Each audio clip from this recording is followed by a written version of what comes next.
सबसे चर्चित और ट्रेंडिंग केस अगर देखा जाए तो वो है आफताब और श्रद्धा का केस। एक प्रेम कहानी जो कुछ इस तरह खत्म हुई कि पूरा देश खौफजदा है और साथ ही साथ हजारों सवाल अंतर मन में चल रहे हैं। सिर्फ मेरे नहीं बल्कि हर उस शख्स के मन में जो इस बारे में सुन रहा है या पढ़ रहा है।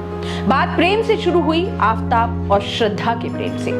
ये प्रेम कुछ इस तरह परवान चढ़ा कि साथ जीने मरने की कस्में खा ली गई। एक दूसरे पर मरने मिटने वाले अब परिवार से बगावत करके, खासकर बात श्रद्धा की जाए तो परिवार से, पिता से अपनी जिंदगी, अपनी समझ और शर्तों का हवाला देकर निकली श्रद्धा की जिद के आगे एक मजबूर बाप घुटने टेक गया। साथ ही माँ का विश्वास भी, जो श्रद्धा के घर छोड़ते ही बीमार पड़ गई और आखिरकार जिंदगी की जंग भी हार गई। इस पूरे अरसे में, यानी घर छोड़कर आफताब के साथ आने में और 35 टुकड़ों वाली कहानी बनने के बीच श्रद्धा अपने पिता से ना के बराबर मिली होगी, कुछ 2 या 3 बार। उसमें जरूर उसका दर्द पिता के सामने छलका था कि आफताब उसे मारता था। पिता समझाते कि वापस मत जा, लेकिन पिता की बात के आगे आफताब के 2 प्यार के शब्द भारी पड़ जाते और श्रद्धा फिर आफताब के साथ अपनी दुनिया में लौट जाती। बस यही सिलसिला चलता रहा तो पिता ने भी अब समझाना छोड़ दिया था और फिर जो हुआ वो आज सबके सामने है। श्रद्धा नहीं बल्कि उसकी आफताब और प्यार में विश्वास और यकीन 35 टुकड़ों में बंटकर जगह जगह फिकता रहा। 1-2 दिन नहीं बल्कि पूरे 18 दिनों तक। किसी भी संवेदनशील इंसान का इस बात पर भरोसा करना ही मुश्किल है कि कैसे एक प्रेम का बीज जो 2 जनों के बीच प्रस्फुटित हुआ, उसका ऐसी गहरी नफरत में बदल जाना कि कोई अपनी ही प्यार की इतनी निर्ममता और नृशंस हत्या कर दे। क्या हाथ नहीं कांपे आफताब के? क्या उसे एक पल के लिए भी वो प्यार भरी नजरें, वो इंतजार, वो शिकायतें, वो रूठना मनाना, वो आलिंगन, वो मोहब्बत कुछ भी याद नहीं आया होगा?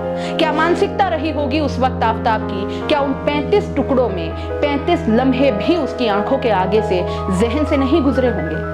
हैरत होती है कैसे प्यार यूं नफरत में बदल जाता है। क्या आफताब को कभी प्यार था ही नहीं श्रद्धा से?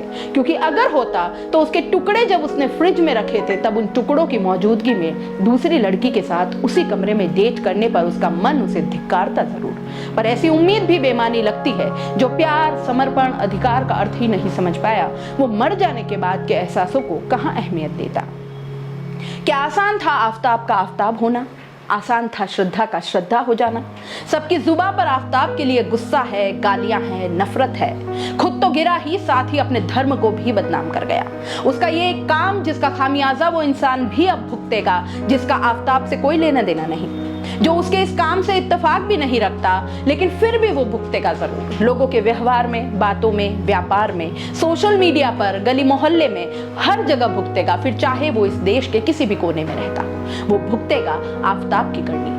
साथ ही बड़ी बात यह भी है कि नफरत सिर्फ आफताब तक ही नहीं सीमित रही। इस बार श्रद्धा भी इसी नफरत के घेरे में आ गई, क्योंकि उसका प्यार अंधा था, उसका प्यार एक अलग धर्म के लड़के से था, उसका प्यार अब गुनाह साबित हो चुका है। धर्म की लड़ाई में एक बार फिर श्रद्धा और आफताब के प्यार की कहानी तड़का लगा गई। सूटकेस, फ्रिज, मेरा अब्दुल अलग है और लव जिहाद की बातें एक बार फिर ट्रेंड करने लगी। कितनी श्रद्धा और कितने आफताब इसका खामियाजा भुगतेंगे किसी को पता नहीं, पर इस नृशंस हत्या का किसी के पास कोई जवाब नहीं।